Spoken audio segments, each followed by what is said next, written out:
Voice of Cameroun, la voix de l'espérance. «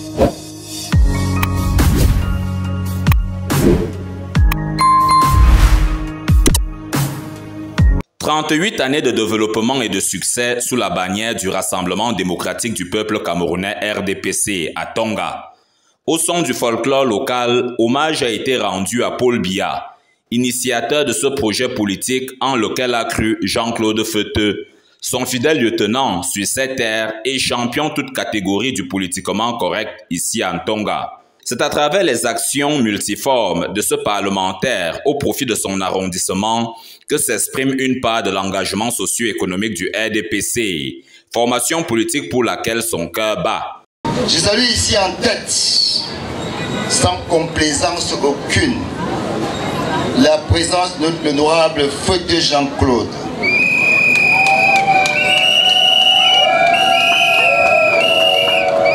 Membre titulaire du comité central du RDPC, ils sont trois dans le nez. Grand soutien de notre champion Paul Biya. Infatigable bâtisseur. Numéro 1 en création de richesse dans notre département. Patriote au père avec une obsession pour notre Tonga. Le 38e anniversaire du RDPC qui est célébré ce 24 mars 2023 à Tonga intervient après une razzia effectuée par le Parti de la Flamme aux dernières sénatoriales. Un 100% obtenu grâce à la mobilisation des cadres du parti qui ont été nommément remerciés. Permettez-moi de remercier nos bienfaiteurs, sans qui ces résultats pouvaient être différents. Il s'agit de M.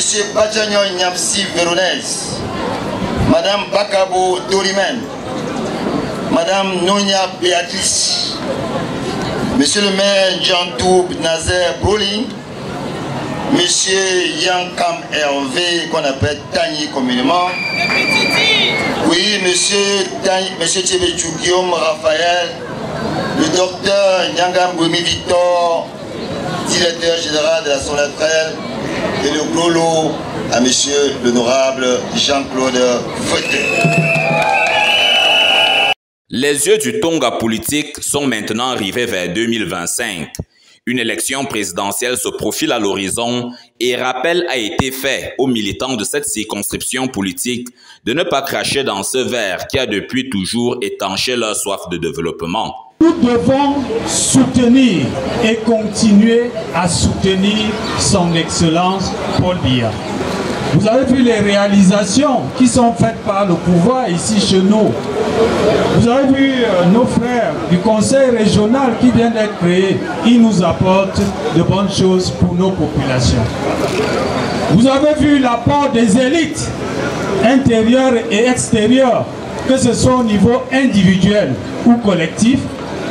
Ces apports s'insérant dans le grand cadre de la politique définie par le chef de l'État. Le resserrement des rangs qui est attendu du personnel politique de cette localité ne se fera pourtant que lorsque la paix recommencera à circuler dans les cœurs, ont averti les notabilités traditionnelles. Si une main ne peut pas attacher un fardeau de bois, donc il est très important, très capital et nécessaire de réunir des efforts communs pour être plus fort. Un message qui n'est pas tombé dans des oreilles atteintes de surdité, autant que l'indéfectible fidélité de Tonga à Paul Biya, ce grand camarade qui garde la flamme du parti allumée depuis bientôt 40 ans. Tous derrière lui en 2025, a-t-on entendu ici. Le président Paul Biya est notre candidat, tel que nous l'avons déjà dit. Il est à noter que le texte de base du RDPC sont clairs à cet effet.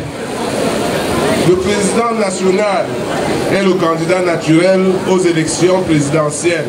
Ceci dit, le président Paul Biya est avec bonheur notre candidat. Une motion et une marche de soutien au renouveau, ainsi qu'à celui qui en est la figure de proue, ont ponctué cet événement où un pacte de fidélité a été renouvelé entre Tonga et le RDPC.